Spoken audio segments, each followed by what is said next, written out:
ago, when I was working on my book, The Hidden Habits of Genius, my wife and I were having dinner with a friend who said, "I don't believe in genius, and certainly not in any special traits of genius. It's all just luck." Provocative idea. Is it possible that just random happenstance luck falls upon any old person, allowing that individual to change the world? Are we all just puppets dangling under the strings of Lady Luck? Is it possible that Dame Fortune has chosen a few people at random on whom to bestow the title genius? If you're a fatalist, such a theory might be attractive. But I myself am more of a believer in free will and individual human agency. In this regard, I'm reminded of the words of famous golfer Gary Player, who said, surely with a smile, "The more I practice, the luckier I get."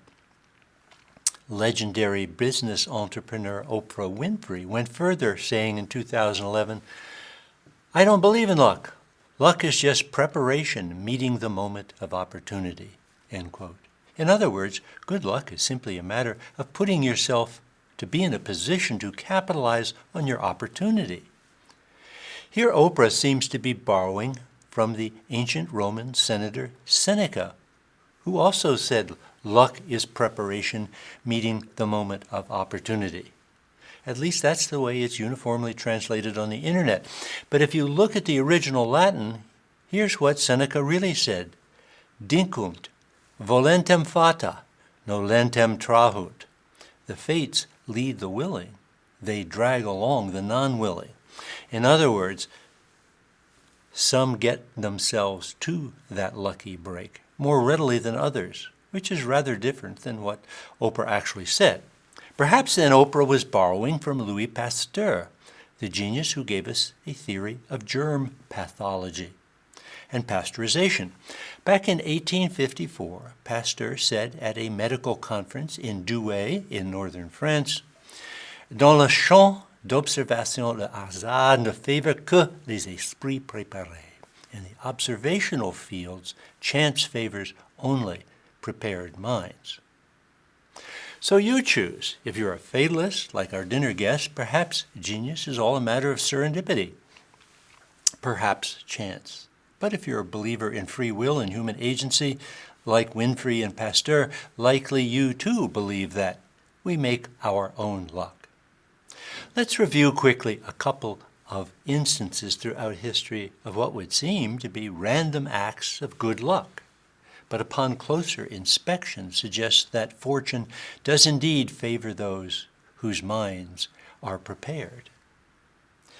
In 1588, Queen Elizabeth I of England was lucky when a freak hurricane wrecked the giant Spanish Armada before its soldiers could invade English shores. But for the previous 30 years of her reign, Elizabeth's foreign policy had been one of non-engagement, non-confrontation. The English ships stayed close to home again, and almost no sailors were lost to the Spanish. Sometimes fortune favors the bold, and sometimes fortune favors those who know how not to engage. In 1895, Wilhelm Röntgen was prepared for his good luck when he happened to leave a photographic plate in a drawer in his lab, while experimenting with cathode ray tubes. Later, he saw streaks of light imprinted on the plate. What caused that, he wondered. As a physicist studying high-energy cathode tube waves, Röntgen was prepared to recognize what others would have missed. Why did those rays in particular, he asked, have the capacity to penetrate some objects and then be stopped by and leave an impression of others? And so he began to experiment, putting his wife's hand before the plate, and from this process emerged what we today call X-rays. In 1879, our friend Louis Pasteur, again, was prepared for his good fortune when trying to eradicate an epidemic of chicken cholera. While doing tests to stop the further spread of the disease, Pasteur accidentally left unattended a culture in a dish in his lab. Later, comparing it to others, he saw that this one culture of bacterium had lost its virulence. As a trained microbiologist, Pasteur realized that bacterial pathogen had been killed by an exposure over time to oxygen. And thus he hypothesized that from this culture might be made an effective vaccine, which proved to be true. First chickens, next humans. Most of us know the story of how Alexander Fleming discovered penicillin, which is perhaps the most famous example of accidental genius in medical history. In the summer of 1929, Fleming had left many bacteria-laden petri dishes in his lab before going on vacation. And when he returned, weeks later, mold was growing robustly in all but one, the one being a dish into which, he determined, some spores of a mold bacterium called Penicillium notatum had landed by accident. Fleming could have just walked on by and cleaned out the dish, but his years of experience had caused him to stop and think, in effect, "My, that's strange. What caused that?" Fleming was trained as a medical scientist. 8 years earlier, in 1921, he had discovered an antiseptic enzyme, lysozyme, from which we get our modern-day product, Lysol. Thus, when the potential importance of penicillin literally flew into Fleming's lap, or petri dish, he was prepared to act. As medical historian John Waller has said, quote, "Fleming had the genius to see what others would have ignored," end quote. And Fleming had something else. He had standing.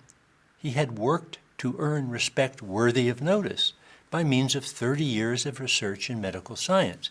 He occupied a position of importance at one of the best medical centers in London, prestigious St. Mary's Hospital. Achieving standing is a matter of hard work, and if you don't have it, people may ignore you, and luck may not come your way. You may not be prepared. In fact, one unlucky person had already discovered the curative powers of penicillin 32 years before Fleming, but no one noticed. Back in 1897, young Frenchman Ernest Duchenne, a student at the Military University in Lyon, France, sent a thesis to the Pasteur Institute in Paris, of all places, describing much of what Fleming would later discover, that penicillin killed bacteria. But as fate would have it, the Pasteur Institute did not favor Duchenne with even as much as a reply. Duchenne had no standing, and thus no one paid attention to him. We might today associate penicillin with, not with Fleming, but with Duchenne, had Duchenne had time to prepare and achieve enough standing to be noticed. Maybe saying he or she has standing is simply another way of saying he or she is now prepared. As Oprah Winfrey stated, prepared to go forth and meet that moment of opportunity. Maybe it takes time, preparation, and hard work to be lucky.